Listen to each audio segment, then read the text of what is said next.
Okay, so we want to talk about current and resistivity, and we're also going to incorporate temperature in this. And so that's where we want to get started today.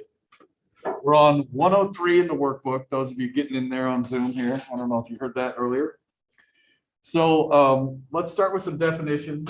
And right about now, the live stream is going to give me trouble. So let me make sure I click this button really quick. Make sure it's ready. And maybe I'll go to here. Oops. Oh my gosh, so many windows. Give me just a second. There we go. Okay. I hope this live stream is going. Those of you that are out there, it's hard for me to tell if it's live streaming. It says I'm getting an error, but hopefully it's working. It says you're live. Yeah. Okay, but I'm not getting anything. I'm getting on the YouTube channel itself. It says I'm getting an error. Are you guys able to check on the YouTube channel to see if it's working? Sorry, this is like the worst start to it. It's working for me. Okay, all right. Thank you for letting me know that. I'm going to assume it's working. If not, that's life. Okay, thank you for checking. Sorry for the boring start. Okay. And then let me get back to this other window. I promise I'll start talking at some point. Current. All right. Here we go. We want to talk about current. We talked about it in lab a little bit. The symbol for current is I. Sometimes we use a lowercase I, but to be clear, this is not I hat. Okay. Now, the units. Does anybody remember the units from lab? What letter was it when we tried to measure current on the dot? A for amperes. Sometimes we just call them amps or the unit of A. Okay, so amps. Now, there's another thing called current density. It's going to be a little bit different. Current density for us is the symbol J. For the most part, we're going to use this definition. This is not quite right. Okay. This definition here is valid if uniform current density.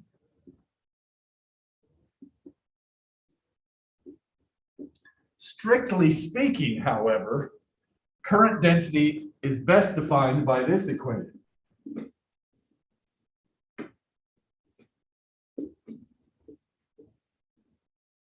And notice something annoying. Current is not a vector. Current density technically is a vector. Now, I'm going to draw a cheesy little circuit here. All right. We're going to learn about resistance today, so I'm going to draw it with a resistor instead of a capacitor. Okay. So this would be some battery, some resistance. Remember that capital E comes from EMF, electromotive force. Typically, we assume this is the plus terminal, and this is the minus terminal of the battery. Now, inside of these wires, most wires are made of metal that we use, right? There's some semiconductors and other things, so they're not all metal wires. Like you could make a wire out of carbon, like your pencil lead could be a wire, okay? Whatever. Now, imagine you have all these electrons here. Let's say you have this electron sitting right here, and you have a positive plate right there. Which way do you think the electron would want to go?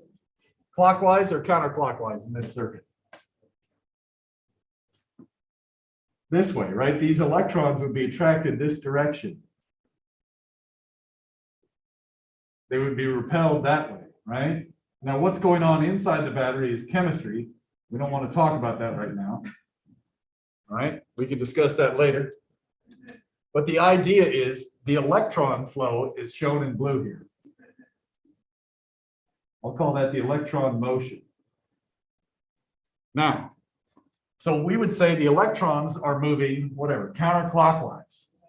Well, if a negative charge is moving counterclockwise, that's equivalent to positive charges going clockwise, right? So it turns out this is the direction of current. It's opposite the direction of electron flow. Negative charges moving to the left in the top wire is the same thing as current flowing to the right. However, current doesn't have a direction. It's not a vector. But everybody knows it has a direction, right? So this is going to be one of these annoying features here. Strictly speaking, we would say current density is the thing that has the direction. Current is just the size of it flowing. But people, you are going to say this, I am going to say this, we're always going to talk about in this circuit, for example, current will be flowing clockwise. Electrons are moving counterclockwise. Just be aware of that. All right. So far, so good? Yes, question. Current is flowing this way, right? So the current, in this case, that's what? Clockwise, right? Standard clock direction.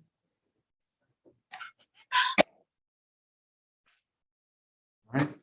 So the current is flowing clockwise here, but the electrons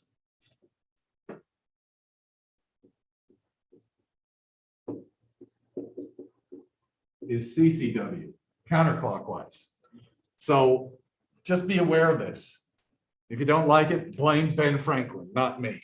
It's his problem, his problem. All right. So these are some definitions that we want to work with. Now, to be clear here, let's look at this one really quick, this comparison. Current density. If this was uniform, maybe you could expect that, okay, somehow the dot product goes away and I get the integral of J times the integral of dA if it's uniform and it just pulls right out. And so that's where we get this one. If it's uniform, take a look. I divided by the area would give us J. What are the units on current density?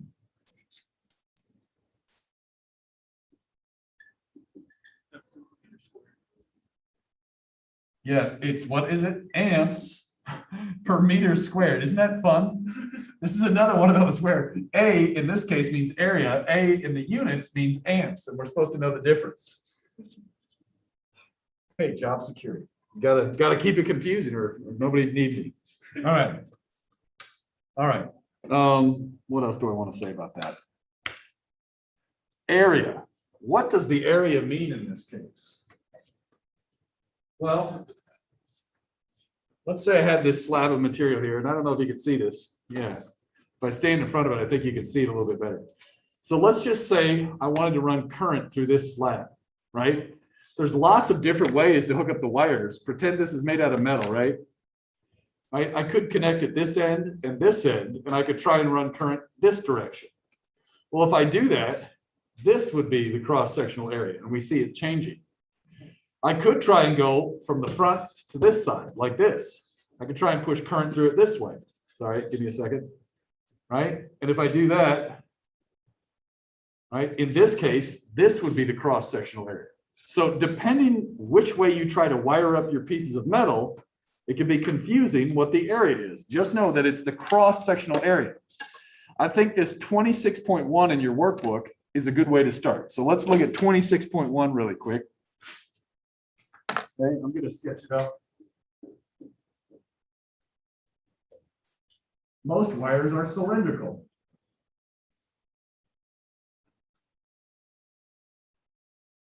Okay. So we're going to have a surface here. This is a cross-sectional area.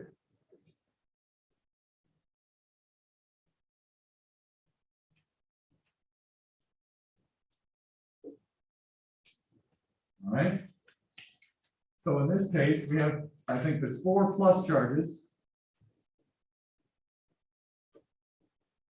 They're all moving this way. Right? And there's 2 negative charges. They're moving this way. If I read this question, it says each charge is plus or minus one nanocoulomb. So each charge, each how would I say each absolute value of Q equals 1 nanocoulomb? Same thing with the. So all the charges have size 1 nanocoulomb. Right? Now, we are told the definition at the top of the page, we're told that I is defined by dq dt. And again, sometimes I use uppercase, sometimes I use lowercase. It doesn't matter that much. Okay? What does this mean? Amount of charge passing through, I'll call it cross-section area per second. That's what this definition is supposed to mean here. So when you read that,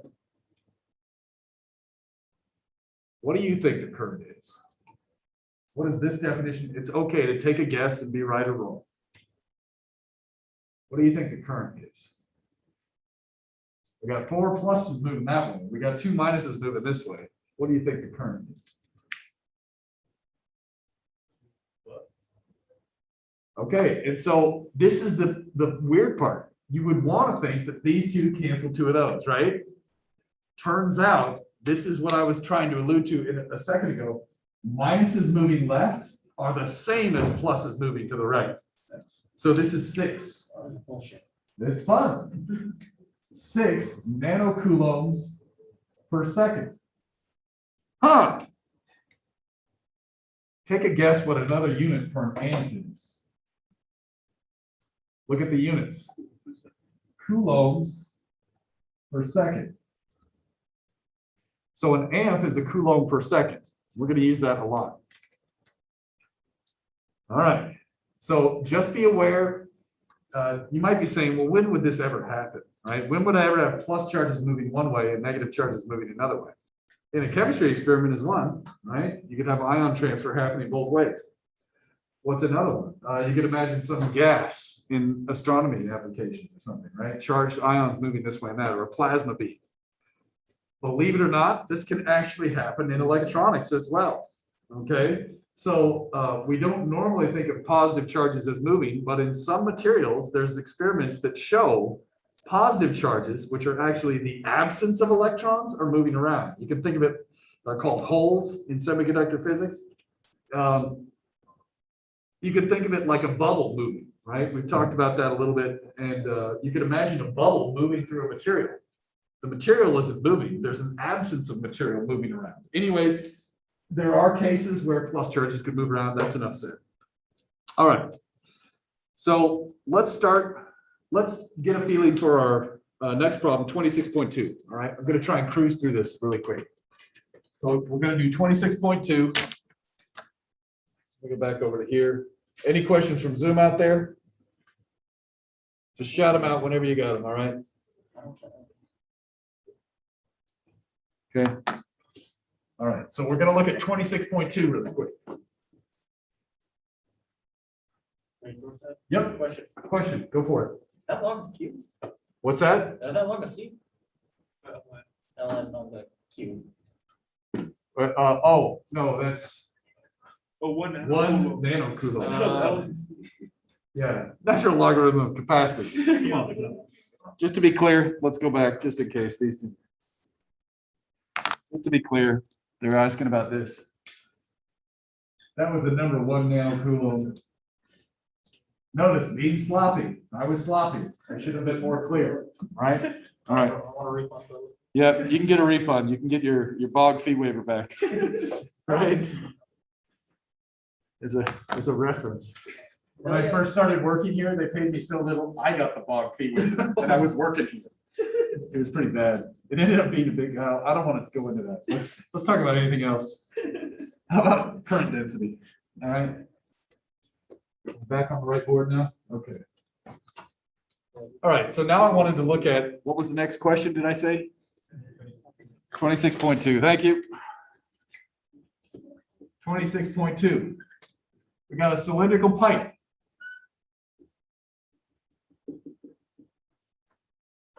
All right. If it helps you see this, where's my pipes? Oh no, did I forget them? Oh, I left them on the desk. Crummy. All right, sorry, usually I bring my pipes, you know, the pipes that I have, but imagine just a PVC pipe, right?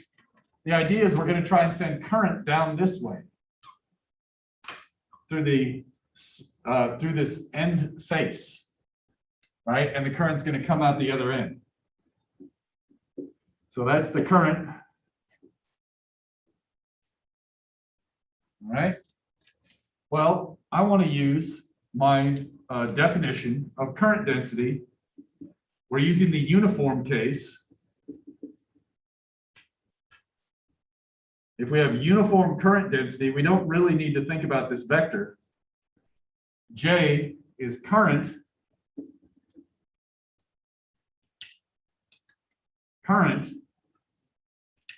divided by the area.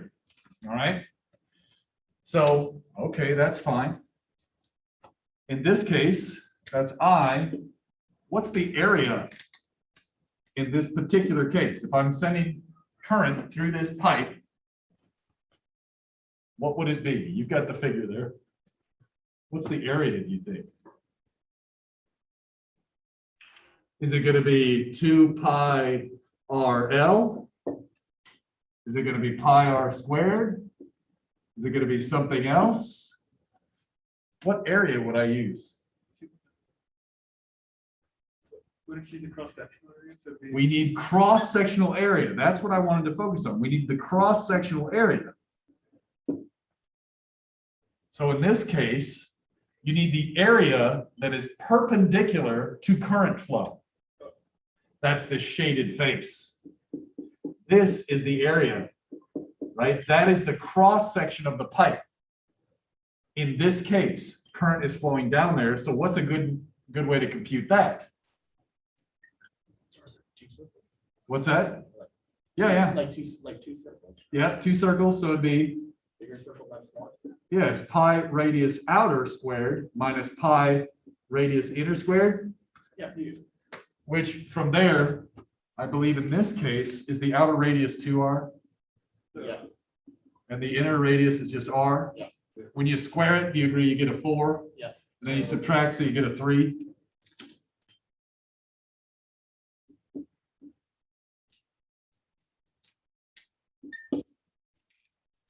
I think we get a 3 pi r squared here when you do the math. The point of this problem is to emphasize current density references cross-sectional area, not the sidewall area. And this was not the cross-section, that was just a decoy to confuse you. Right? The idea is we need the cross-sectional area in here. So far, so good? Yep. All right. Now, what if we had non-uniform density? If we go to the next problem, 26.3. Let me see here. I need to go to this one. Come on. There we go. 26.3. 26.3. Now we have to use this full definition. I think it was said alpha over r squared in the I hat, right? Now we're going to use the same pipe. Okay, so we're assuming it's the same picture as before. And try and draw it a little bit more carefully now.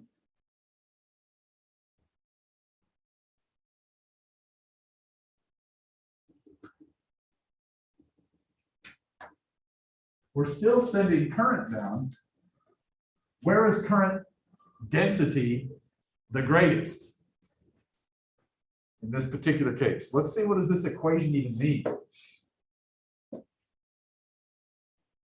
Is current density big when I have a small value of radius or large value of radius? Small. Yeah, so there's a lot of current flowing through this part, close to the center. There's a little bit less here. And a lot less up here, right? Now I can't do this perfectly, but I hope this kind of gets the idea across. This is happening as you go radially outward. So the same pattern would be true left, right, diagonals, all that, okay? But so this is the current density right here. All right. So in this case, it's not as easy as just saying, well, I'll just take what are we trying to figure out here? The current? We're trying to find total current.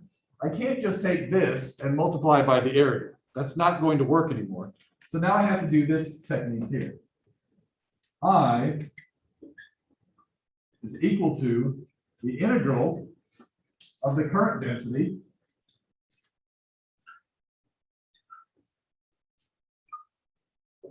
that's J. And then I need dot dA. Maybe I'll do this in a different color. How about blue? For fun.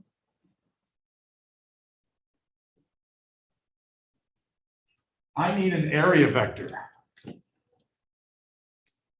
And remind me, this thing here has to relate to what? The sidewall, the cross section, what was it?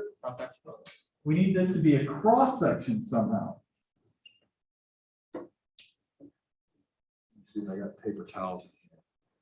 Shoot, I don't. I need one of those. I can't believe I forgot my pipes. I'm so frustrated. All right, here's the deal. We need to build up this area. I need to build up this gray shaded area. I don't know if you can even see that on Zoom, but I'm trying to build up this cross section out of cross-sectional slices. What shape should my slice take?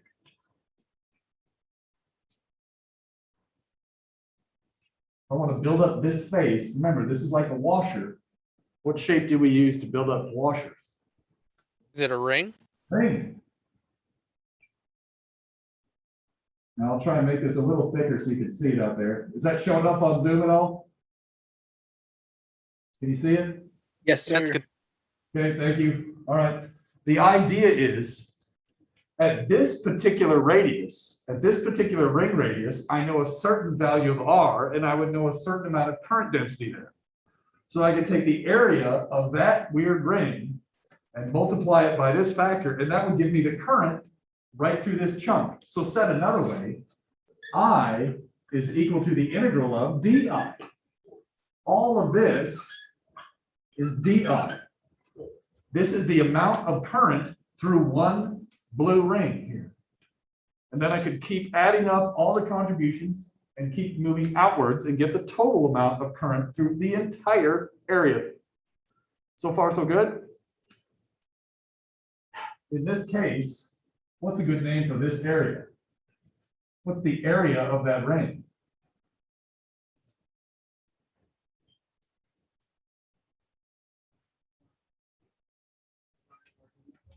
What's that? Close. What's the distance all the way around? What's the thickness? dr. 2 pi r dr. Right? The idea is a ring is 2 pi r long, and this particular one is dr thick. There's a vector. Which way does this vector point? Yeah, so if I could, I'm going to say this is in the I hat, this is in the J hat, and out of the page would be K hat, right? So in this case, what is the direction of the area vector? What's the direction of that blue ring? I hat. Right? It's like a plate.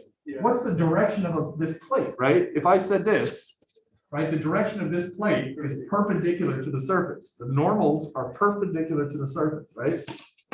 So in this case, this would be a current in the I hat. All right, last piece. What do you think my limits of integration would be?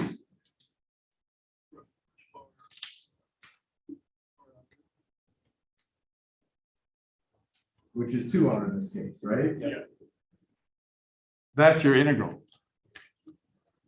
Okay. Now, there's an important note at the bottom of page 103. There's 2 lines there. Let's read those 2 lines together. We don't do a ton of stuff with current density, but it does come in handy in chapter 29. Got it?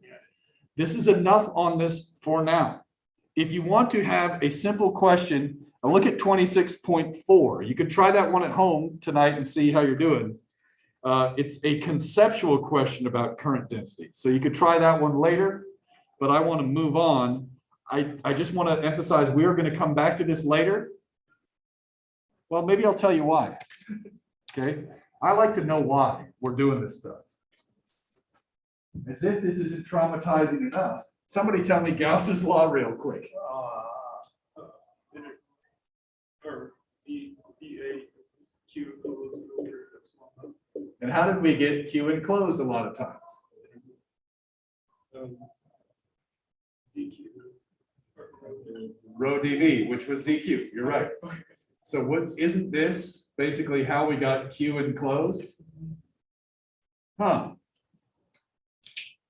There's actually a lot of BS in physics. This is the Biot-Savart law. Okay.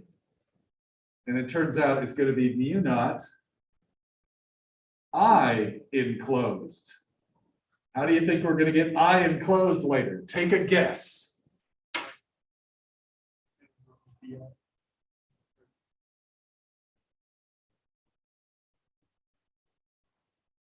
How did we just do it? JDA. Now, most of the time, we're not going to have to worry about the vectors. But the idea is, B is a thing called a magnetic field. All right, and so this is a magnetic field constant instead of electric field. So all the work that we did with Gauss's law over and over and over again, we're going to do it again, but it turns out most of the time we're going to be using cylindrical symmetry. So, right, most wires are cylindrical. So just be aware, that's why I'm foreshadowing this. It's because there's going to be a magnetic equivalent of Gauss's law called Ampere's law. All right. Whatever. So that's how we're going to use this. Any questions about that? Well, I've got it up here. Okay. All right. This will help us learn about magnetic fields from weird shapes like solenoids or toroids or just long straight wires or coils or different things. Okay. So we'll use that here. We can also get the magnetic field inside a wire, not just outside. No, this is kind of fun, right? All right. All right. I'm going to erase this. Let's move on. We'll focus on this. So to be honest, this is not on test 2. This is usually on test 3. But I'd just like to bring it up here because this is where it's shown in the textbook. Okay. Take a look at page 104 while I'm erasing the board. Okay.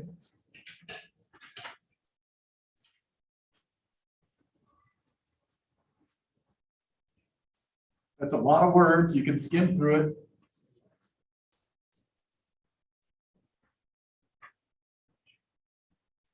Page 104.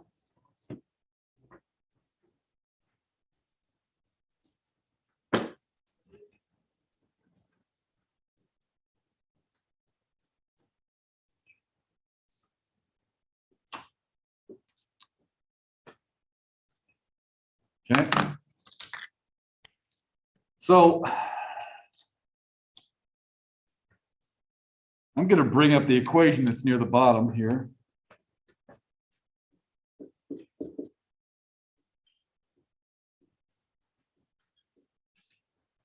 All right, and talk about this. That's our favorite friend. This is a thing called drift velocity. Take a guess what this A means in this equation. Area, it's a variable. What type of area? Cross-sectional. We've seen that because it comes from the definition of current density. Right? And what is this N term? I don't want to screw it up. I think it's the number of charge carriers per unit volume. Is that what it is? Yes.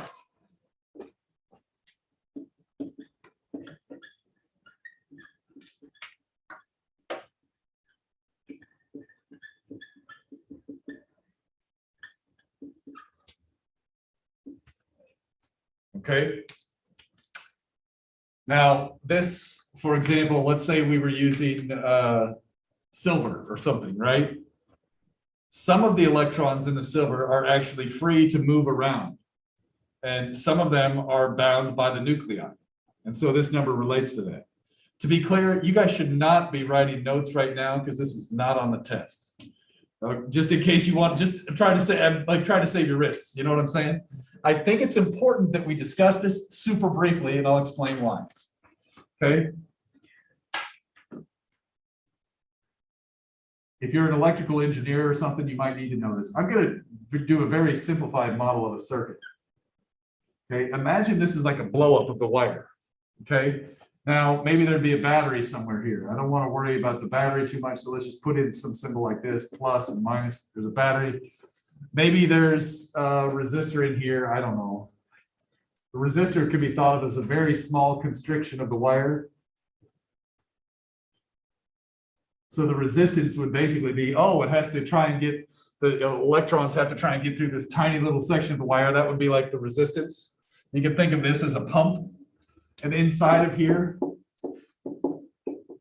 we could imagine there are some defects. You might be saying, what do you mean defects? Let me give you an example.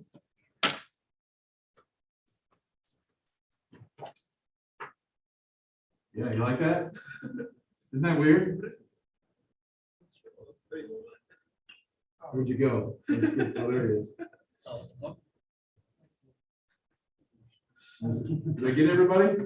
Yeah, you did. All right. Advantage of a small class, right? All right, so let me see. I don't know if you guys can see this on Zoom, but let me. Do you see that on Zoom? You see my face, or is it too weird? Yes, we can. Is that trippy? Freaky. That's Yeah, it's weird. kind of freaky, right? So here, I just have a bunch of these, and let me just bring this in closer to here so you can see.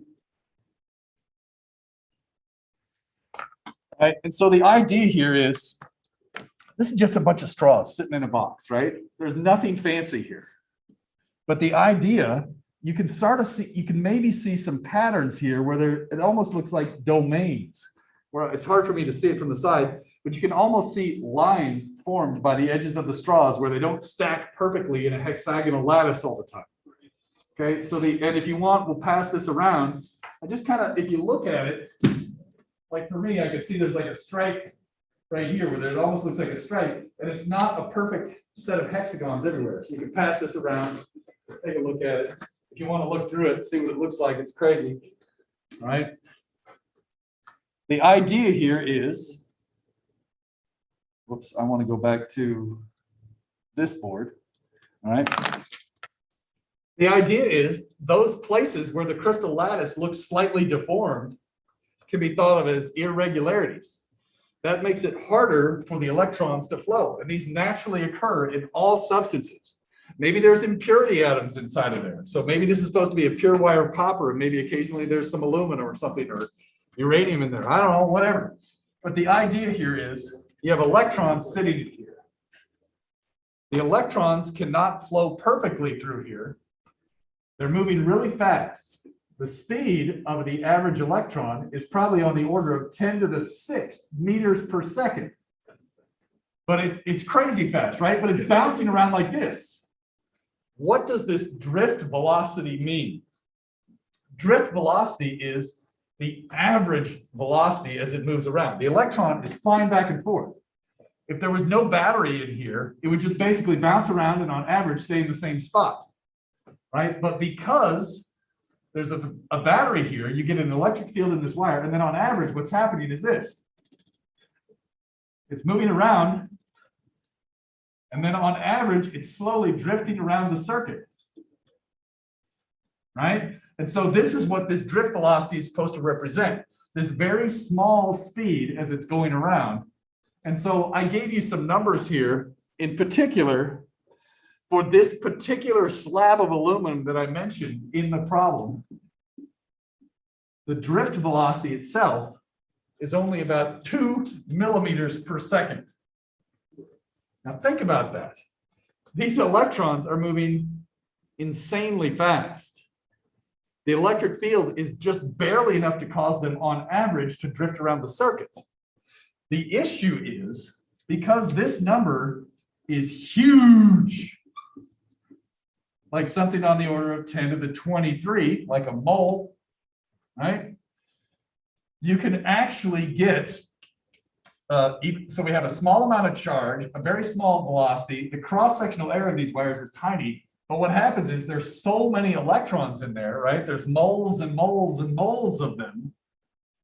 You actually, this tiny drift velocity can actually add up to a substantial current.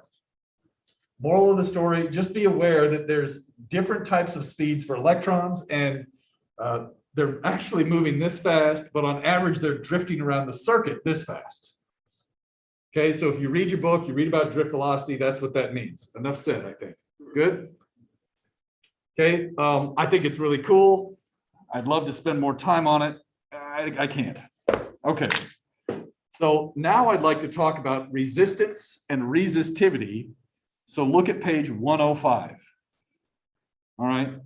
And I guess to be clear, page 103 and 104, that's stuff you don't really need to spend a lot of energy on when you're reading for the next test. For test 2, that's just not stuff you need to worry about. So we've kind of gotten the stuff out of the way that I feel is my moral obligation to talk about. Okay, now that was covered. Great. Page 105 on from this chapter, that's the stuff that is important on the test. So take a look at that one. All right. Okay. I'm going to erase the board really quick.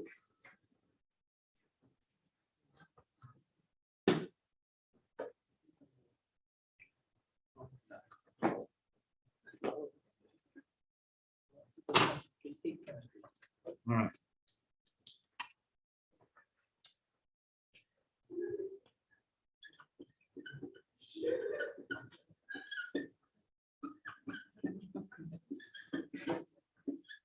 I'm going to draw 2 gold wires.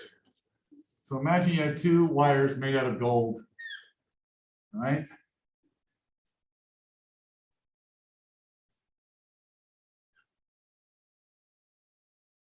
Okay. Notice they don't have the same radius or anything. Got gold wire 1 up top and gold wire 2 down top. Which one of these 2 wires has more density? They're the same, right? Density is a property of gold. Resistivity is also a property of gold. So which one of these wires has the same resistivity? Same, because it's gold, right? So they have the same density, mass density, I should be clear here. They also have the same resistivity.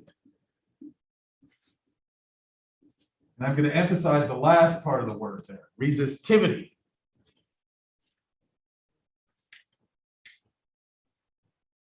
They have different shapes though. Do you agree? One slightly bigger, one slightly longer.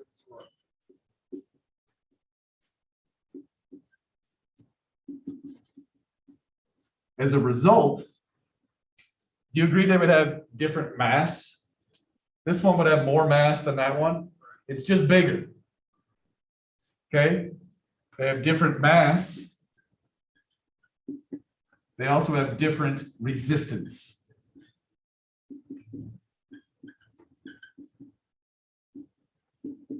Now, if you're a chemist out there, right, maybe you're thinking about intrinsic versus extrinsic qualities. Good. I like that. All I need you to know is there's a difference between resistance and resistivity. The symbol for resistivity is our old friend rho. As if we haven't used rho enough. Well, this, right? This is the symbol for resistivity. It's a rho, all right? Now over here, this is resistance. Let's talk about units. Okay. The units of resistance. Does anybody remember the units of resistance in lab? What? Yeah, ohms or capital omega. All right.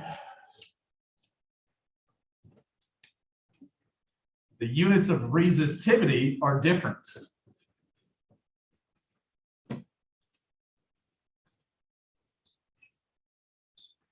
How do you say that? No, the units. How would you say that? Ohm meters, which is, feels really weird. You can hear the question in his voice. It just feels. You're going to hear somebody in this classroom today, probably, well, maybe not. This is a small class, right? You might hear somebody accidentally say ohms per meter. Totally wrong. Okay, and it's important that we get these units right. They're very weird units. Just got to get in the habit of saying ohm meters, ohm meters, ohm meters. Okay, so just be aware of that. There's a relationship between these two equations. The resistance is equal to resistivity times some crap. Well, what is the crap that's going to affect it? The shape. Right? Let's try to think it through.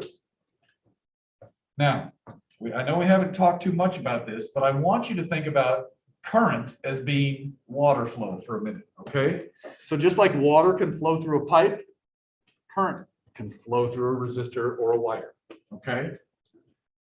Let's think about this. Do you think it would be, which one of these shapes would be easier for water to flow through, and why? Why? It's got a bigger cross-sectional area. So where should area appear in the resistance formula? A bigger area makes it easier for flow. Does that mean more or less resistance? Less. So do you think it'd be numerator or denominator? The area goes in the basement, right? The bigger the area, the less resistance you have to water flow, the less resistance you have to current flow. Okay. How about the length? Do you agree they have different lengths? Yeah. Which one do you think would have more resistance, assuming all other factors were the same? If these were exactly the same cross-sectional area, which one do you think would resist fluid flow more? A long tube or a short tube? A long tube. So where do you think the length goes? All right. There's our resistance formula. The idea is the longer you make the pipe, the more drag there is on the surface, right? Or the more likely you are to run into these imperfections in here. You can think of resistivity as being like the amount of imperfections in here. If you have a high resistivity, there's a lot of imperfections or a lot of ways that there's resistance to current flow. The longer it is, the more likely you are to bump into that stuff. Okay. The bigger the area, the more paths there are to get through without bumping into that stuff. All right, so this is kind of our fundamental formula for resistance. So far, so good? I want to take a second and compare this to our capacitance formula.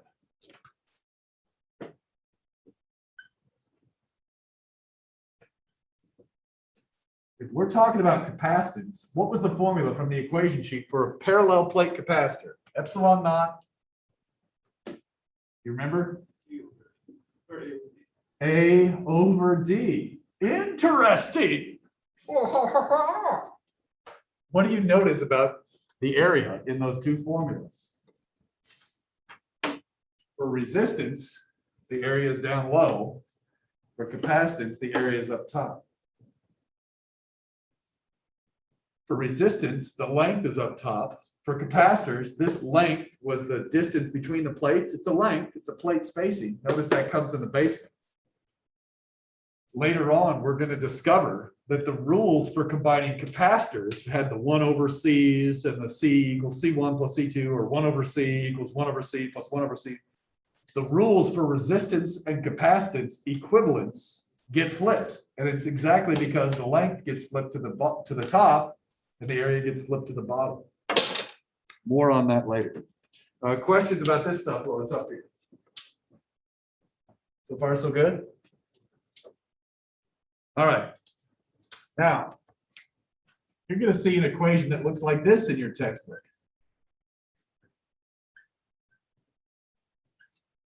This, it looks like Joe. That's a sigma though. This is an equation that helps us describe, oh my gosh, maybe you guys know what this stuff is. What is J? What does the symbol J mean in our physics? Current, density, right? What's the symbol E for us all semester?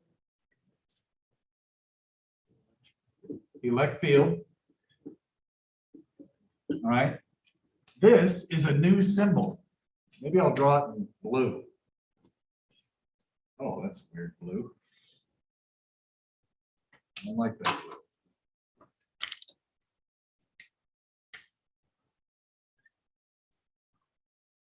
Notice it's got a different symbol above it. It's not an arrow.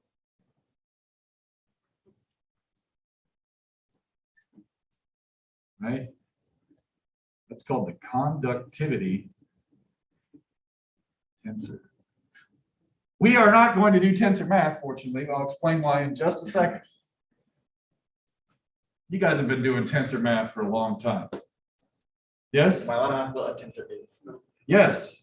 Okay, so I don't want to spend a lot of time on this, but a rank 0 tensor, that's just a fancy name for a scalar. A rank 1 tensor is a vector. What do you think a rank 2 tensor is? A matrix. So all this is, it's a matrix, okay? So here's the idea. The current density is a vector. A vector can equal a matrix times another vector.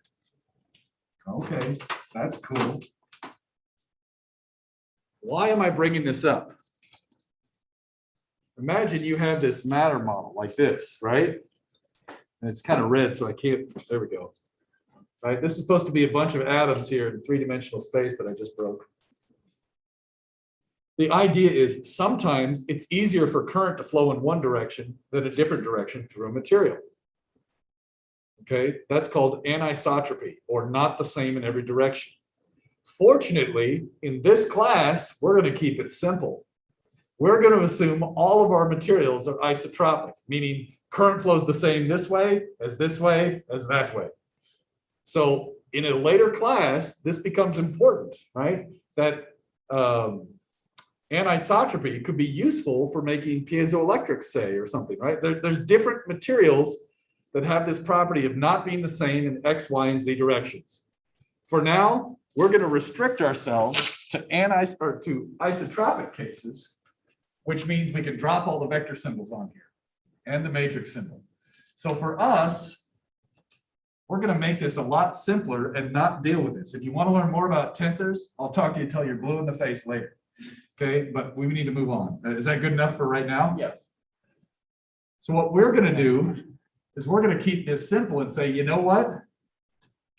It's effectively like keeping everything one-dimensional. Now, when we do that, sigma,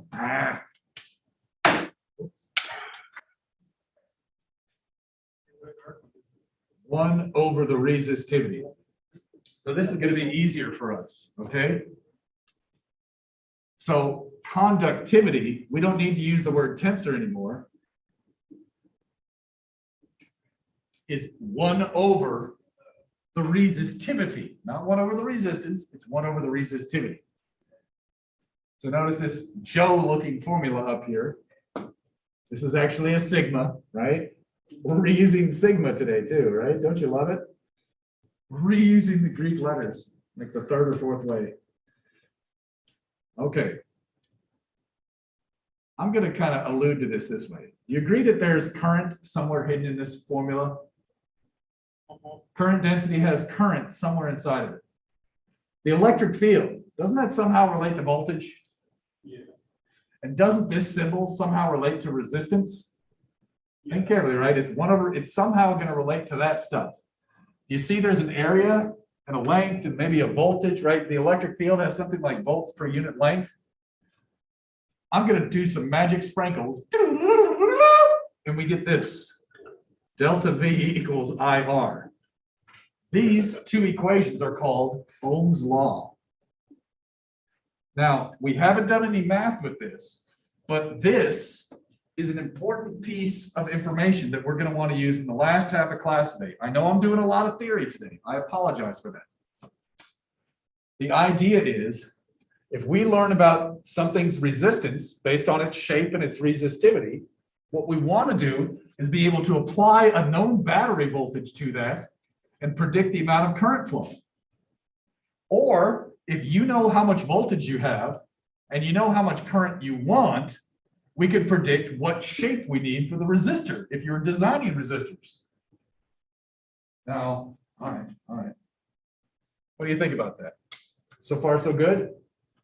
In practical terms, This is that one with the matrices is the physically correct way to write Ohm's law that's valid for all cases, whether things are XYZ independent or not, anisotropic or not. This is the one that everybody uses to do realistic problems. All right. In addition to that, so this is Ohm's law. This is also Ohm's law. Gesundheit. Those are two ways to write Ohm's law. There's another equation we're going to use. Power. And you're going to see me write this kind of bubbly P, just so that I don't confuse it with resistivity or pressure or momentum. That's just how I do it. So this is power. And I remember it as Poison IV. Poison IV. The power that we are going to send to a resistor, right, relates to current and voltage. Now let's think about the units. What's one way to write the units of current? Any way? Yeah. Amps. What's the other way? An amp is equivalent to what per second? Coulombs per second times a volt. But wait a minute. What's a coulomb times a volt?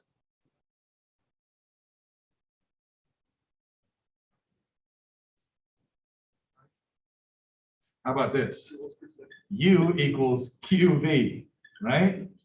What's a coulomb times a volt? It's a real gem of a unit. Joules. So what are the units for power? What's another way to say that? What? What? Okay, that's so dumb. Watts. So sorry, this is so squeezed in here.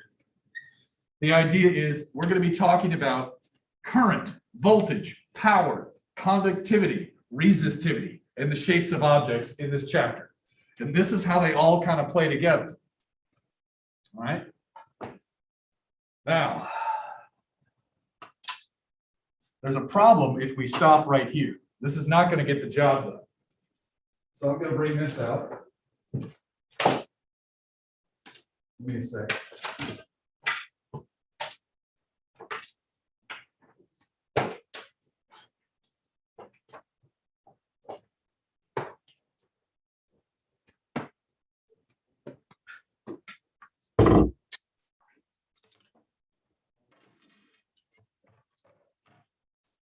Some extras there.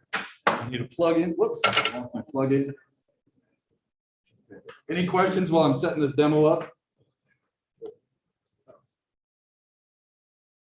Come on now. All right. So all I'm doing, this is just a big power supply here. All right. These are two wires.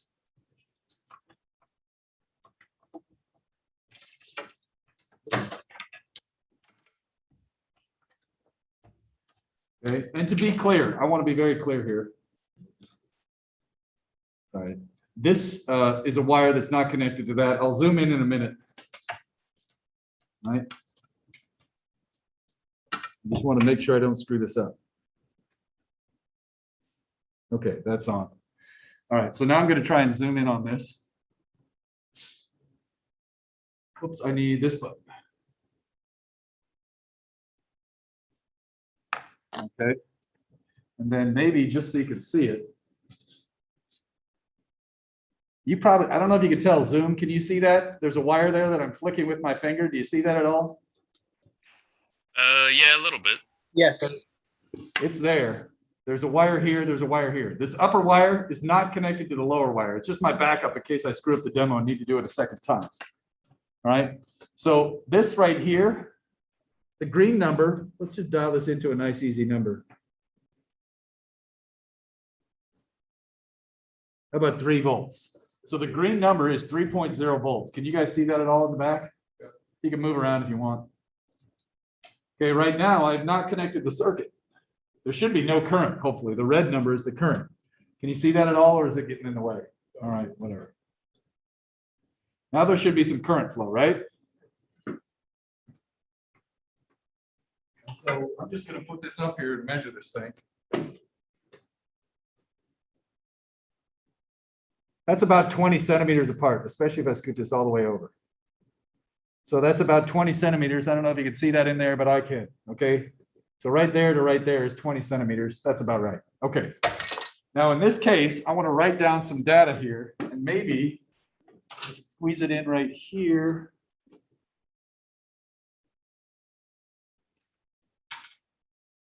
Yeah, that's my upper limit. Okay. So in this case, this is all the space I have. All right. So what are the numbers that we read there? How many volts?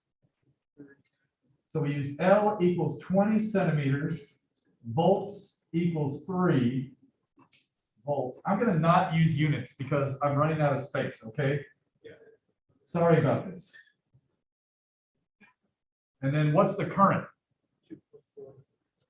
2.4? What's the resistance? Use our formula. What was it? Ohm's law. Punch it in, get your calculators out, grab a stick of juicy fruit. You guys even know that reference? That was like a commercial when I was a kid. Yeah, whatever. I was like, yeah, whatever. What's the resistance we get when we plug in these numbers?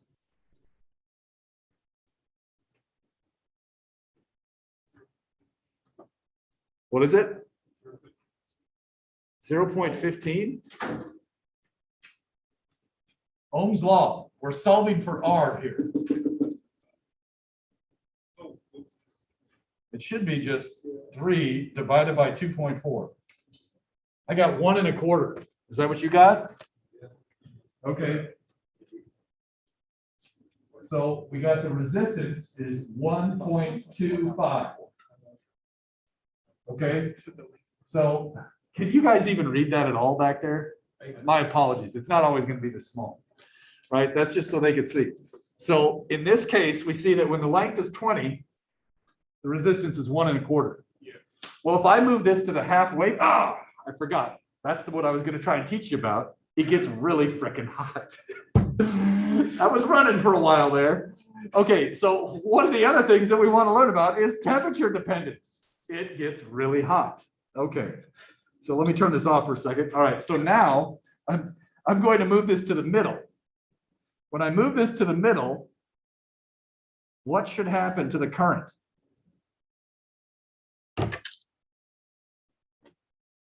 I'm going to use the middle of the wire. What happens to the length? It's going to be about how long? 10. What's happening to the voltage? What does it look like? Nothing. Nothing happens to the voltage, so it's still 3. What do we expect to happen to the current? Go up, down, stay the same.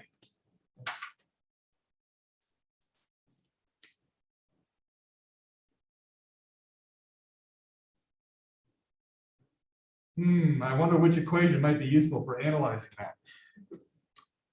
What happened to the length? Got shorter. So what happens to the resistance? So wait, what's Ohm's law?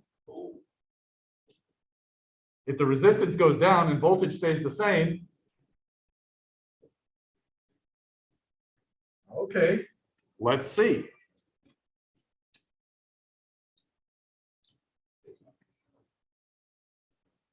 That's about there. Is it different? Okay, so now I got 4.6 amps. Is it exactly double? No. But what's the resistance? Isn't it approximately? Let's punch it in. What's the new resistance? 3 over 4.6. Whoops.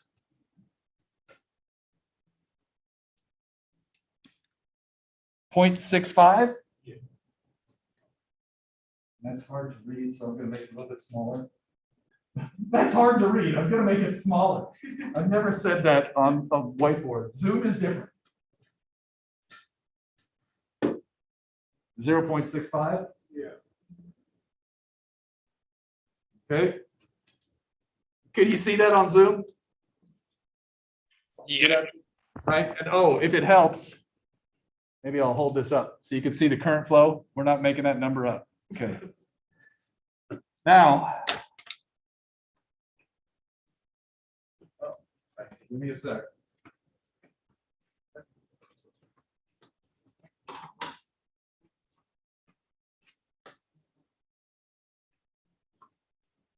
Okay, you guys, okay, hopefully we can see our way out of this.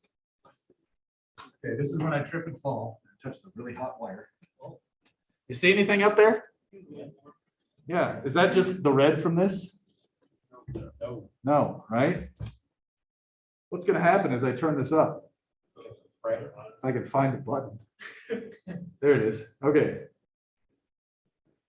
No. What is this device? It's many things. Ah, so this is what I mean by, this is why we have two wires. What is this wire doing right now? Is it emitting light? Yeah. It's a light bulb. Oh. It's a soft, glowing, romantic light bulb. But it's a light bulb, right? Yeah. It's a really bad light bulb because it's not very bright. Let's turn it up a little bit. Sounds like Right. revolutionary.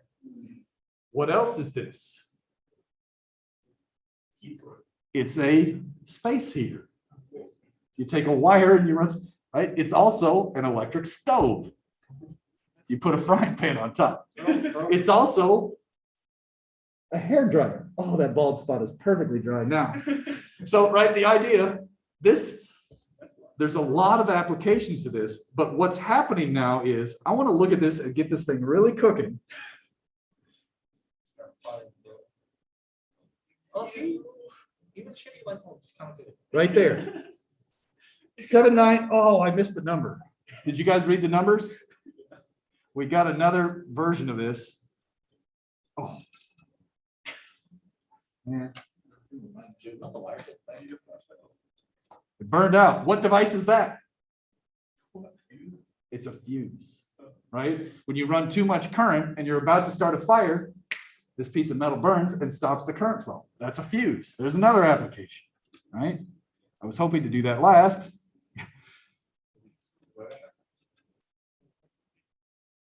I better turn it down a little bit, right? Wasn't that too much? All right, so we better get these numbers before it burns out here. Right, and this is not exactly the same wire, but in this case, I want to do one last set of numbers, 6 and 9.3. Yeah. Okay, what's the length of this one approximately? 10. The voltage? 6.1. Yeah. Okay, what's the current? What was it? 9.3. What's the resistance?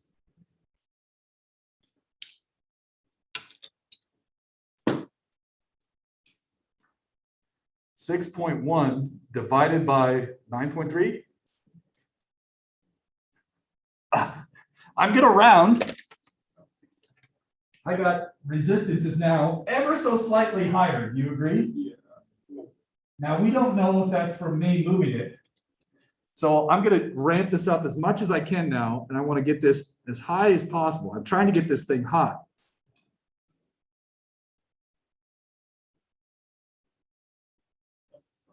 That's about where it starts to break, isn't it? Okay, what was, oh shit, did you read the numbers? We can watch the live stream. All right, so I don't know if you were seeing the numbers. You could watch the video in slow-mo, right? The idea is just before it breaks, it's really, really hot. And I don't know if you can see this pattern here, but as it gets hotter, what's happening to the resistance, if you could guess? Is it going up, down, or staying the same? These are the two, right? These two, I was comparing the lengths. These two, I was comparing the same length, but it was getting hotter. Agreed? Yeah. What's happening to the resistance ever so slightly? Increases.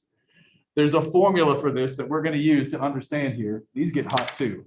All right. So let's look at it. Oh my goodness, that was a lot of work to explain this. 6.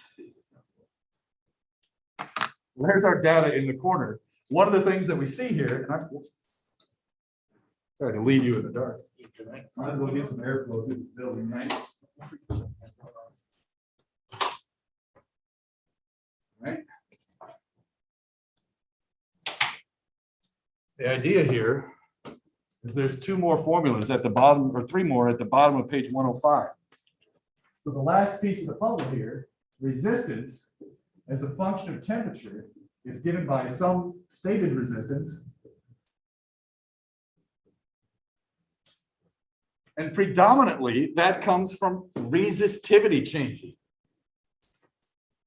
Now, in these formulas, maybe I'll write this another way.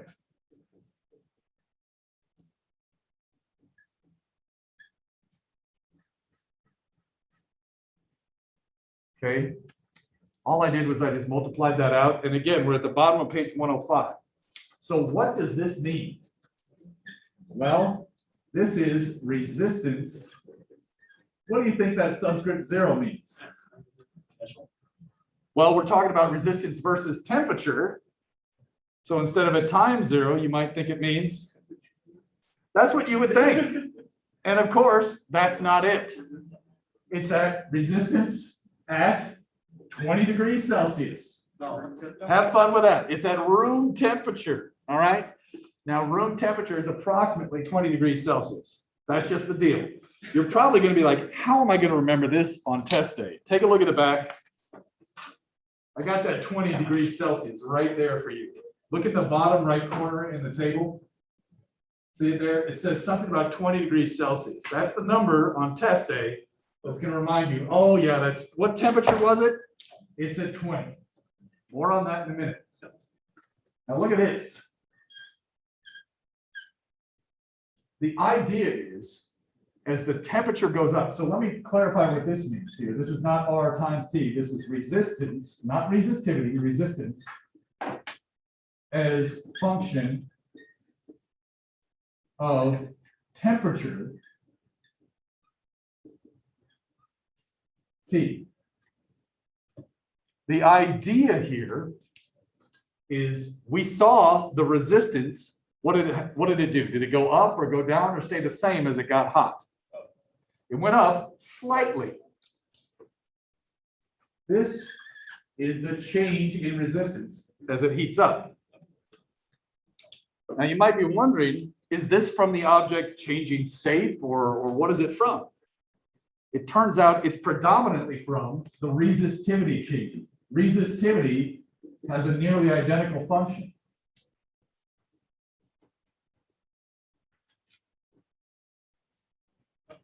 So this is resistivity. So let me underline the, right? This is resistivity. Basically, we're changing what's going on inside the material. And as we heat it up for a piece of metal, it generally tends to increase its resistivity. Now, remind me again, this is probably at what temperature? That's at 20 degrees Celsius. This is called the temperature coefficient of resistivity. There's a table of them on your exam equation sheet. You know which, you probably guess which materials are going to show up on exam day. Silver, copper, aluminum, nichrome, carbon, or germanium. Okay? Yeah. Now, if you needed to know these, you could Google it, right? So that's fine. Delta T is something we really need to watch out for. I'm going to write this another way. It's temperature in degrees Celsius. We don't get a choice on that. Okay, we're going to use degrees Celsius. Could you use Kelvin? Sure, but that's not how our equation, right? And remember, a delta T is T minus something, right? Minus what? No. What's another temperature that might be the one? It's written on the board, and it's the number 20. You guys are oh, it's referenced. So this entire equation is always referencing 20. It's weird, but we know why. It's because that's approximately room temperature, right? Yeah. So the idea here is delta T. You don't get to choose the temperatures in here. We always use the reference level of 20, and we always do delta T as my temperature of the current wires minus 20. Take a look. couldn't we, in theory, use all this data? We know stuff about the length of the wire, right? We could probably use this information.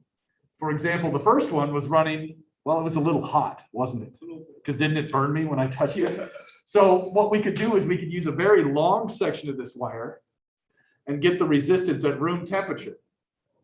And then what we could do is we could change the length and figure out what temperature the wire is at by using this type of information.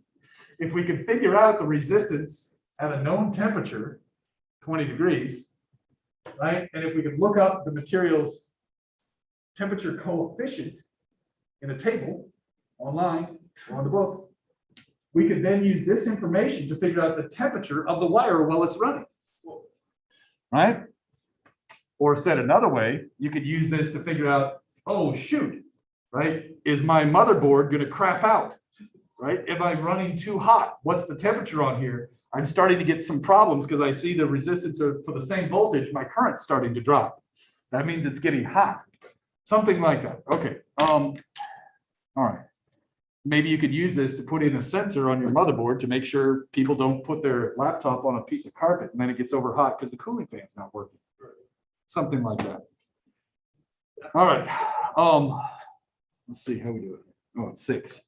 Questions on this stuff. We obviously need to do a lot of problems, but we also need a break. Agreed? Yeah.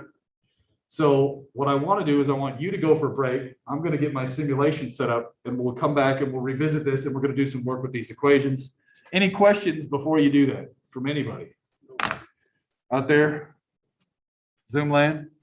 All good? Good. Okay. Oops. Yeah. Oh, can I turn this a little bit? Whoops, wrong way. Is that camera actually moving when I turn these buttons?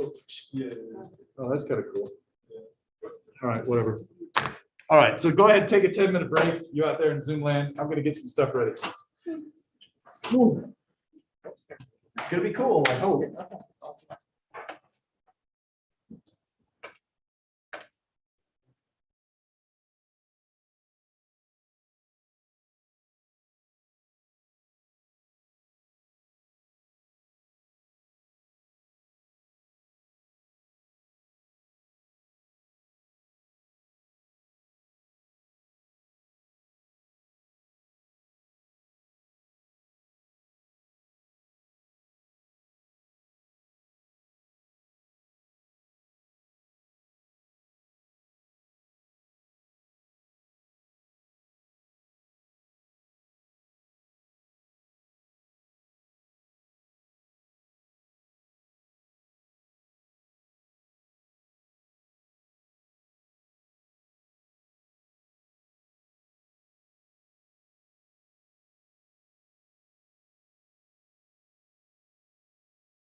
Oh, that's meta, isn't it?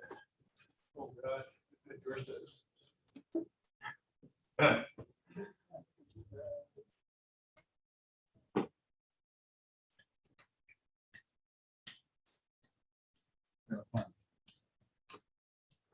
All right, so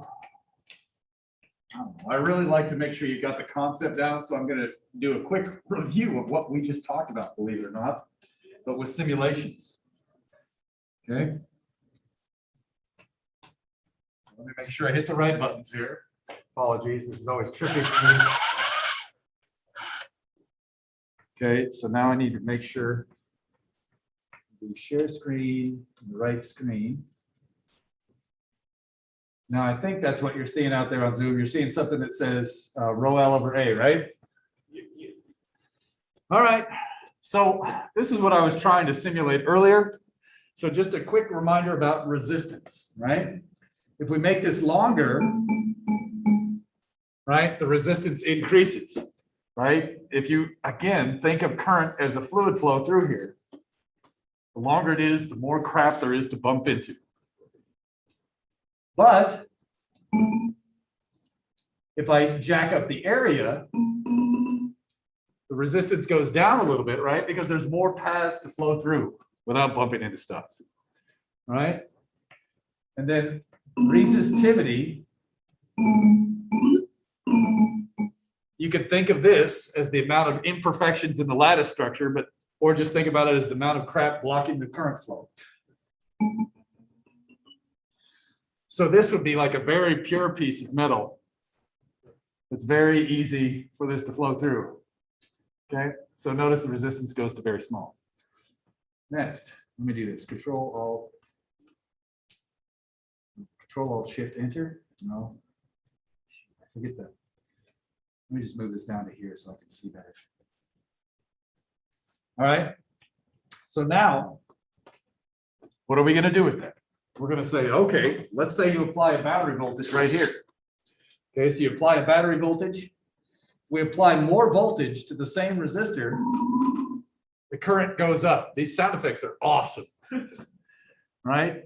Now, if we lower the resistance, oh, look at all that current. That's good enough. That's hilarious. But the idea, again, is remember, we can adjust the resistance by changing the shape or the resistivity or some property of that. But so for a given amount of voltage, the current you get is given by V equals IR. Now, in my class, I keep doing the delta V here, delta V. All right. Let's keep going. Oh. Okay. Come on now. That was supposed to be initialized already. Okay. Sorry about that. All right. So now here is a model of our battery. Okay.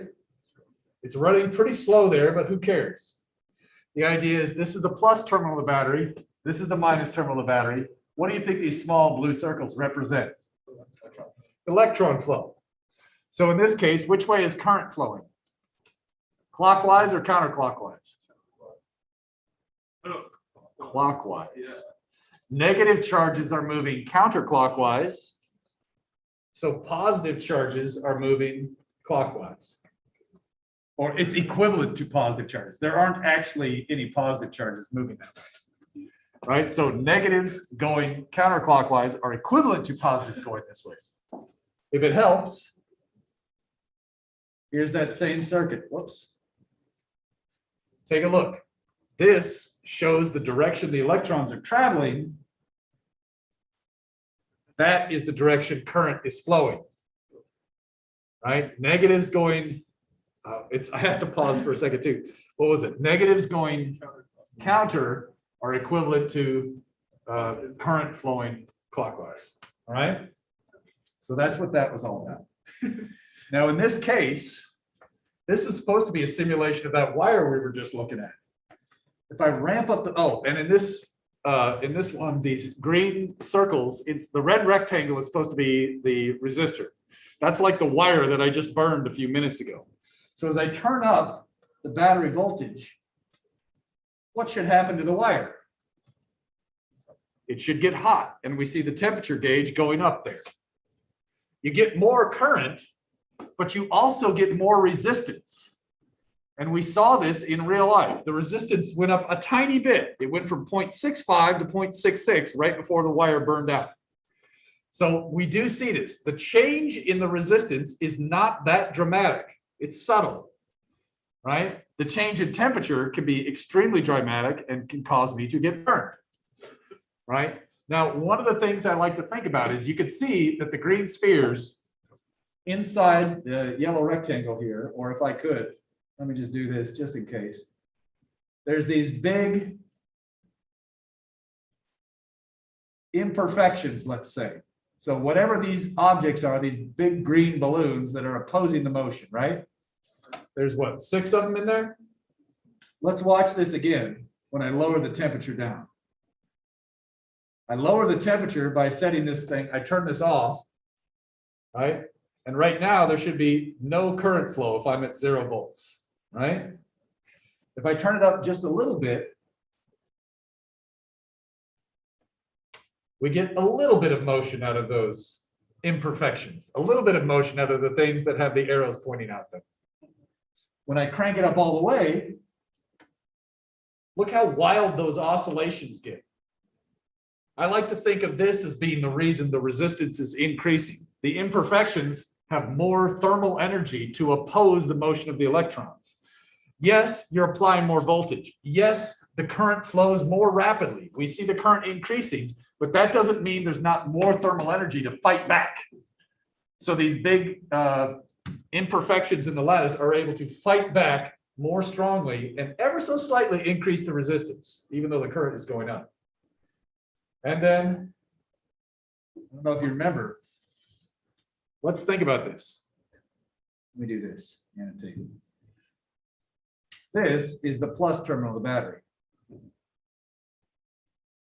This is the minus terminal of the battery, right? Now you can see the electrons are coming in at the plus terminal. They're repelled over here at the minus terminal. But what's going on inside the battery? I want you to start thinking of the battery as some sort of pump. Now, again, current we can think of as water flowing through the pipe. So, right, the water flowing through the pipe can cause this pinwheel here to turn around, right? So there's water flowing through the pipe and we see this pinwheel spinning around because the water passes it, right? The battery is the pump that's making the water flow. And what causes the electrons to go the wrong way, right? The electrons are flowing this way from plus to minus. What causes an electron to do that bizarre behavior? Magical fairies. Isn't that so silly? The magical fairies in this case are chemistry. The chemical reactions going inside are equivalent to magical fairies. So you can tell that to your chemistry teacher and see if that gets you an A on the test. Probably not. But so this is the part of the class that's not our deal. So that's what we've seen. All right. All right. Any questions on that from anybody before I get rid of all this? That's the pictures for what we're trying to learn. Zoom? Anybody from Zoom? You guys good? Good. Okay. All right, and then here I have to remember to do, I need to turn this off with this one so I don't screw this up. There we go. Is it turning off? Okay. All right. At some point, all this loosey-goosey concepts, they're great, but if you can't compute anything, you're practically worthless, right? So we should probably do some practice problems where we need to actually do some computations. So remember page 105. That's kind of like all the working equations we need. All right. 106, we'll talk about that next time. Let's start simple. Let's start with 26.5 on page 107. 26.5, page 107. Okay. There's a marker.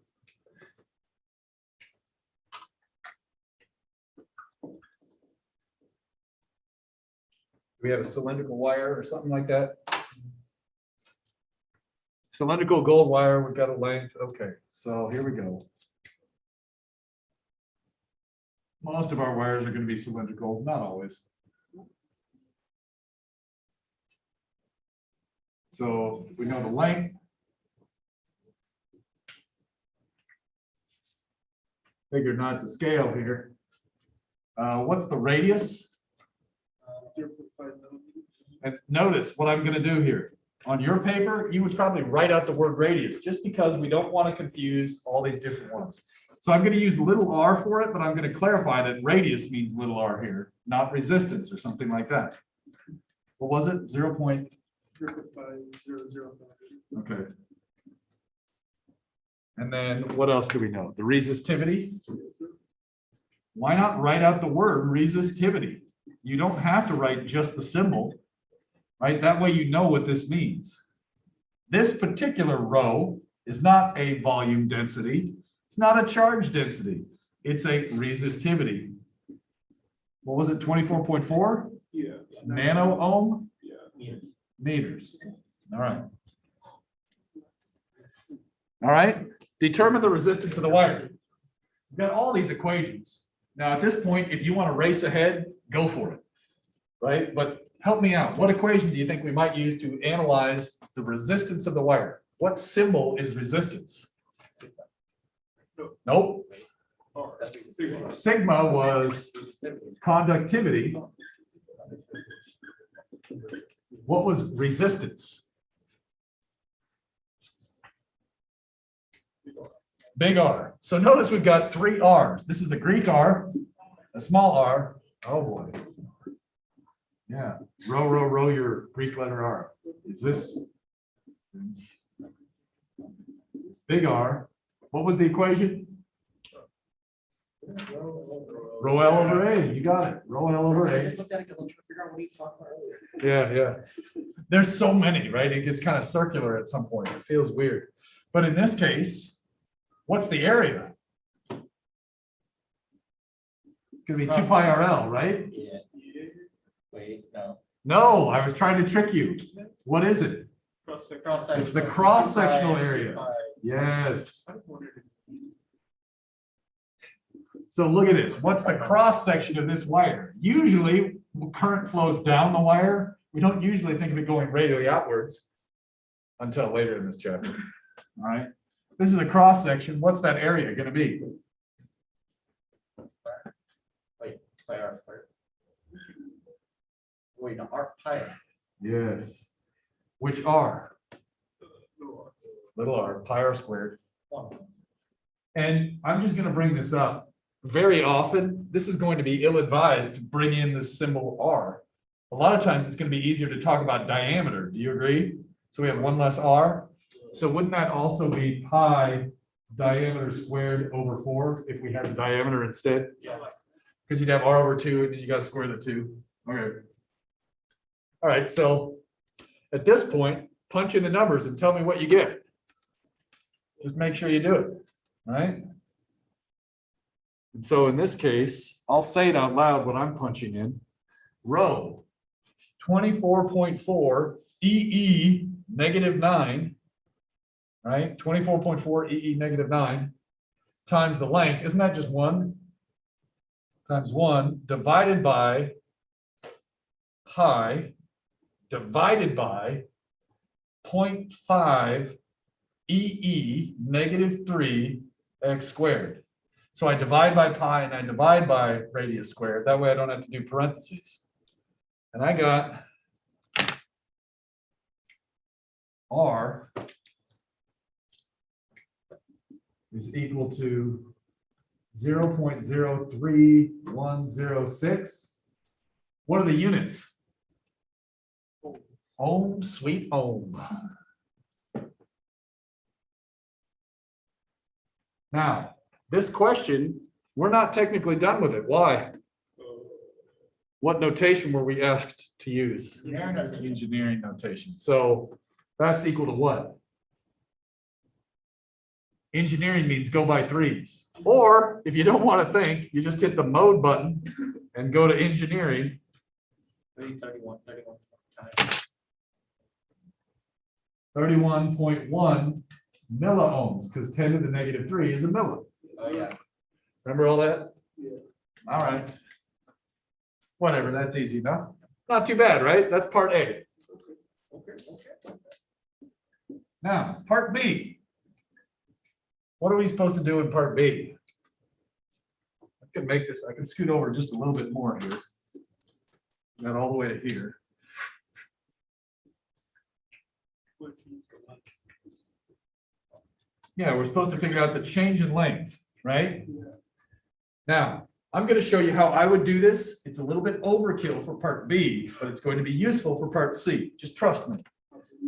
R prime is rho prime L prime over area prime. Now remember, prime is not the derivative with respect to X here. It just means the new value. The primed value is like the after case, all right? Now, what do we want to be true? I want R prime to be bigger or smaller than R. Okay, 5% smaller, is that right? Yes. So shouldn't this equal 0.95 of R? Yes. Or isn't that 0.95 rho L over A without any primes on it? Yes. So the idea is I want R prime to equal 95% of the old value. Right. Now you can tell, just make L 5% shorter. It's probably really obvious, right? Or wait, do we want to decrease it? Yeah. So I'd have to make it 5% longer, right? But in this case, let's actually work this out. So I tell you what, I'm going to rewrite this slightly differently. The idea is I want to make R prime equal to 95% of the original value. That's 5% less. Well, this is rho prime L prime over area prime. And that's 0.95 rho L over area. Have we changed the resistivity? In this part B, is the wire still made out of gold? Yes. So have I changed resistivity? No, that cancels out. This looks like PDNRT problems, doesn't it? Yeah. Did the area change? Have we said anything in part B about changing the area? No. So that cancels out. Area prime is equal to A. Lo and behold, let's see. So in this case, I just want to read the question. We want to change the length to decrease resistance by 5%. All right, so in this case, doesn't this say L prime equals 95% of the original length? So if we make it 5% shorter, I get 5% less resistance. You probably could have seen that just from the original definition and just said, hey, if I make this 5% shorter, I get 5% less. But look at part C. What does part C ask? We want to change the radius to get the same effect. Well, let's see. We've got rho prime. Let's do it in red. Rho prime, length prime over area prime, 0.95 rho L over area. In this case, the rho stays the same. We're still using gold. In this case, the length stays the same. Right?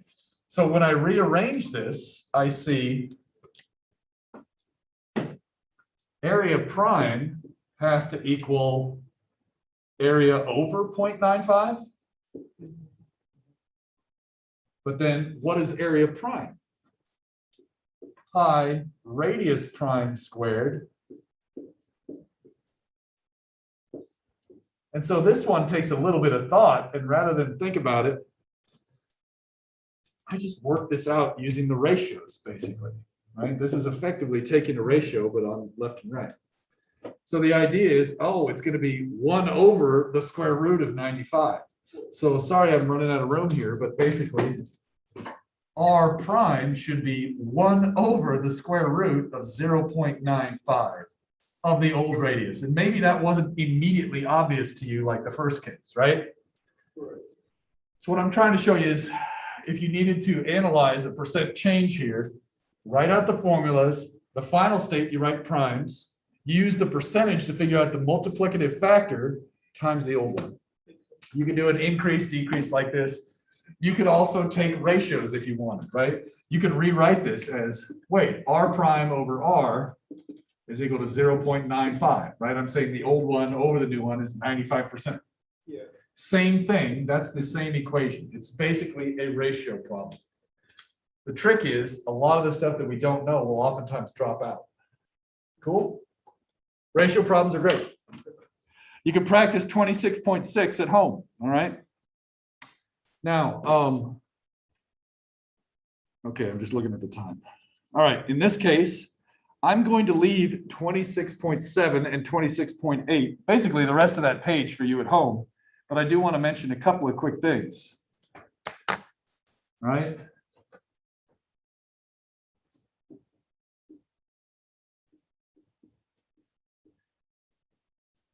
This is 26.7. This is a typical rating for a battery. What the heck does it represent? Let's not worry about the numbers. Let's worry about the units. What do these units mean? No. What's another way to write an amp? Coulombs per second. What's another way to write an hour? And there's a milli, right? Basically, this is what type of thing? Is it a farad? Is this energy? What is it? Charge.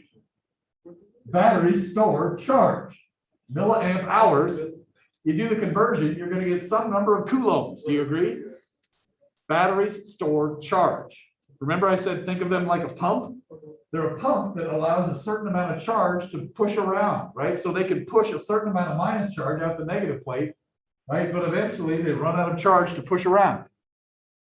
Okay, what about 26.8? If you've ever ridden in an electric car or looked at an electric bill, maybe you've seen something like 3 kilowatt hours. I don't know what number I used. Did I say 1 or whatever? Oh, let's just do 1 kilowatt hour, right? Remind me, what is a kilowatt? What's another way to think of those units?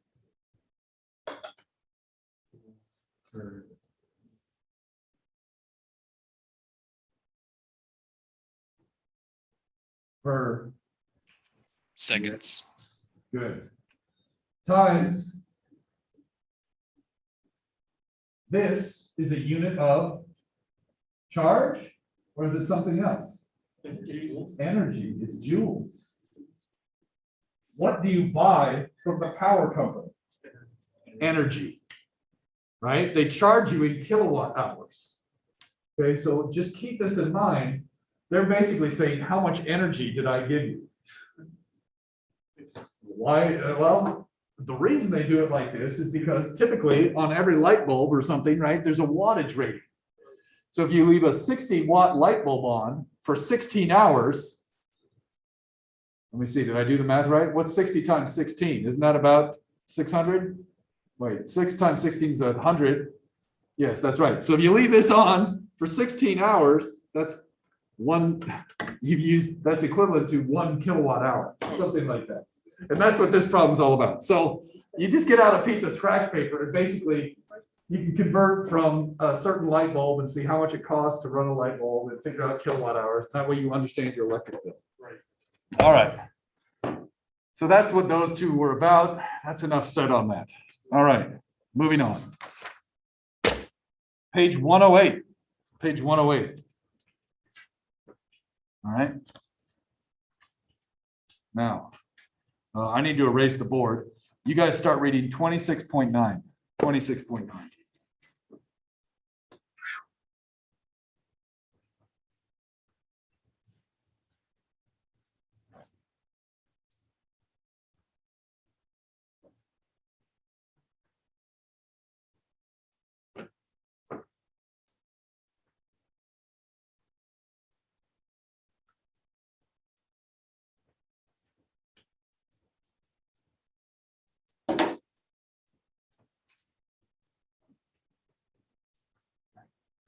26.9.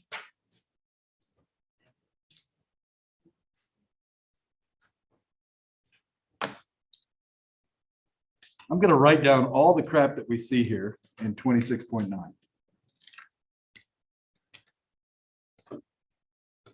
So I hope you agree that the power is 60 watts, right? Doesn't it say something about that? And we're gonna assume we're using a voltage source. 120 volts, it says. Right? If we use a 120 volt source, what symbol does that represent, do you think? 120 volts is it current? Is it Q? Is it what? I'm going to call it delta V. Now, to be clear, the wall socket is not a battery. We cannot treat the wall socket like a battery, but for this special problem, we can pretend, and the math should work out okay.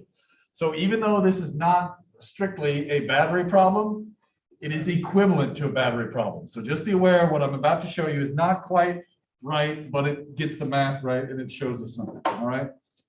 Now, I don't know if you've seen this before, but if you actually look at an incandescent light bulb, right, you may not have seen this before, and maybe you could look on the way out. It's actually a tiny helix. It's like a spring inside of it. You look really close, you can see it, and I can barely see it like this. All right. So I don't know. Let's try. I'll zoom in here for a second just to give the people on Zoom a look, and then you guys can watch the video later. It's button 4, I think. Let's max this out. That's all we get. All right, you're not going to see. How about we do this? I have no idea if this is going to work because I can't even see the screen. I'll just put this way up here. You guys see that on Zoom? It's focusing. I think it's gonna, I don't think it's gonna focus on it. All right, we'll just put this way up here and then I'll just, who cares? All right, whatever. Look at a light bulb sometime. You guys probably don't even use these, right? Most of you have probably not really used an incandescent light bulb ever. Yeah. Turns out, why are these a terrible light bulb? 97% of the energy is heat. Remember what you saw me burn my finger with earlier? You're getting almost no light, yet it's extremely painful to touch, right? So they're delicate. They're really a bad design, but it's good for this problem. It gives us a working example. So you can't really see it. I want to emphasize that filament inside. Oh, and I need to click the button. Sorry. 5. Okay, the filament inside of there is like this. It's like a little spring. And what I'm telling you is this spring has some length of, what was it, 58 centimeters? And then what did I give you, a diameter? Oh my gosh, that's crazy. Think about that, people. 0.045 millimeters. Think about your pencil lead on a mechanical pencil, right? What's the lead size on a mechanical pencil? The finest is 0.5, 10 times thinner than a pencil lead. If it helps, this is like a human hair. Now think about the engineering involved. 58 centimeters long, finer than the finest hair, spiraled up on itself, put in there, ability to take this kind of abuse and not break. It's amazing these things worked at all. Crazy. And right, the reason they encapsulate them like this is so they can fill this with an inert gas so it doesn't burn up, right? So like the ones that we saw, we could barely get that one to last at all that we did it. Okay, anyways, it's pretty amazing. In the old days, I guess around the 1900s, they used to make these out of osmium. Osmium is the most dense element in the periodic table, which is weird because it comes right in the middle. You'd think it'd be in the same corner or something, right? But they used to actually recycle the filaments back in the day. Yeah, because they were so unusual and rare. Okay, whatever. Let's get to this problem. What else do we know here? This particular one is made out of tungsten. Tungsten is a useful material for X-rays. You slam electrons into tungsten and that produces the X-rays in your dental X-ray units. whatever. We're told, what's that number we got? 5.6 times 10 to the negative 8. And that is what is this? What variable is that? Resistivity. What's the symbol? Rho.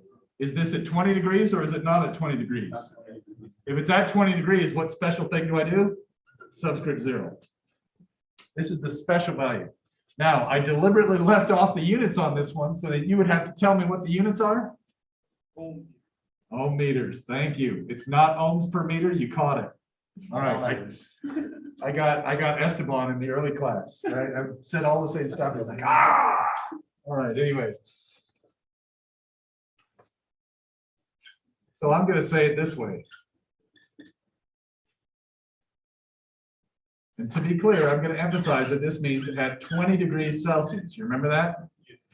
Okay. So rho 3000 would be 105 times 10 to the minus 8 ohm meters.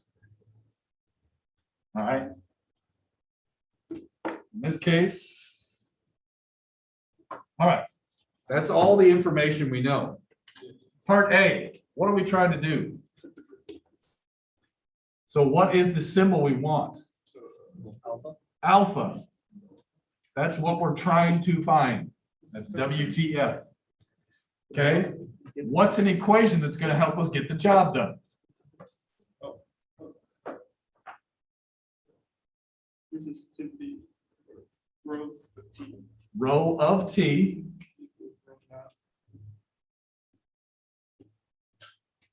That. All right.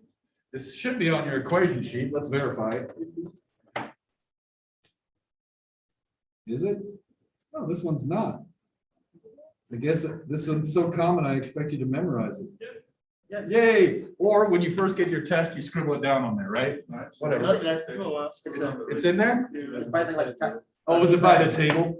by the C prime. A little bit above the table. It's like mid on the last. Oh, okay. Yeah. it's mid- I'll trust you. I don't care. I know it. You guys need it. I don't care. If you can't memorize it and it's not on there, I'll let you figure out how to get done. But you said it's there. I believe you. Sweet. Okay. Well, what do you think? What's a good strategy for success on this problem? Should I start plugging in numbers? No. No. Let's solve for alpha. What do you get?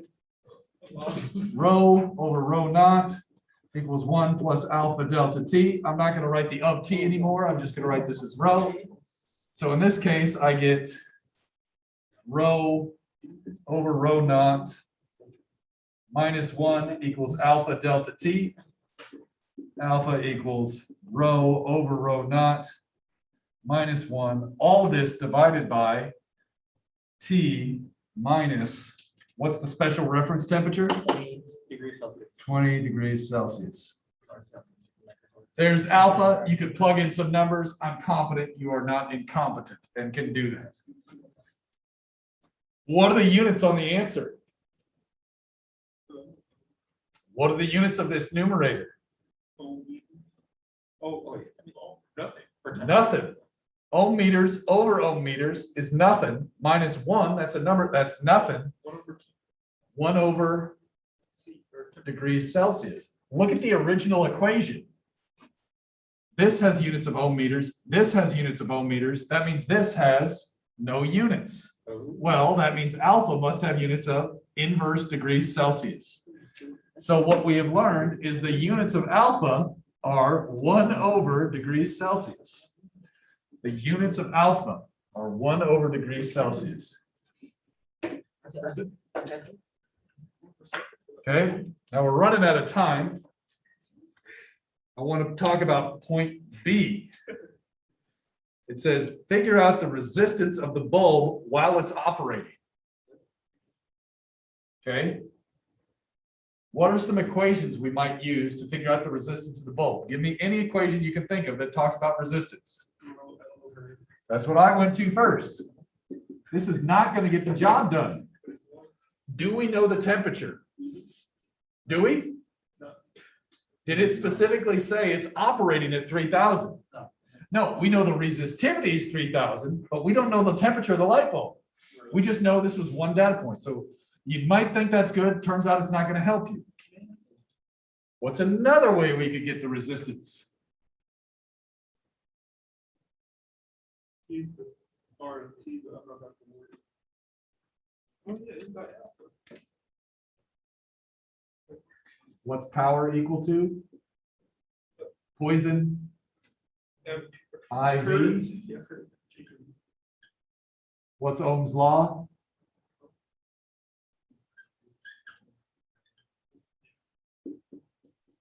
Let me ask. Could I figure out the current? Yeah. Could I then figure out the resistance? And once you know the resistance, could you then figure out the resistivity? And once you know the resistivity, and now that we know alpha, could you figure out the temperature of the light bulb? Yeah. Remember when I burned my finger? Yeah.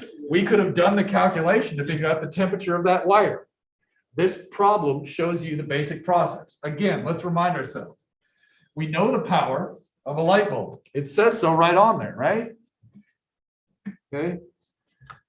Well, let's go wide, right? The idea is this light bulb right here, right? I could turn up the voltage to a known value, right? So in this case, even though it's coming from the wall, it's not like a battery, but effectively it is equivalent to a 120 volt battery being applied to here. So the bulb itself says it's a 60 watt bulb. So that means it's using 60 watts when I apply 120 volts. More on this next time. The idea is I can't stick a thermometer in there. Maybe we could use an optical pyrometer or something, but whatever. The idea is I could do this process to figure out the temperature of the filament. I say, I know this and this. It gives me the current. That gives me the resistance. Once I know the resistance, I looked up from the manufacturer, its length and its diameter, so I know these things, so I can get the resistivity. Once I get the resistivity, I can figure out this. Well, how do I figure out this parameter alpha? I could look it up on Google, or if I had two numbers, I could use this process to figure out alpha. Watch out, 20 degrees, 20 degrees, 20 degrees, 20 degrees, over and over and over again. It's 20 degrees, not 0, even though it looks like a 0 on that number, all right? Goodness gracious. We'll have to pick up here next time. It's 6:50. I don't know, any questions about that? All right, okay, we'll see you later. Zoom land, any questions out there? 20 degrees. 20 degrees, hey, right? I love to see this light go on in students' heads, but there's no joke there that I could come up with, so since I'm not a good teacher, I just have to manually turn the light bulb on with a variac. All right. All right, you guys have a good one. I'm stopping the live stream. Yeah, exactly. Well, do you get the bog fee waiver? Oh, yeah. So your refund is 0.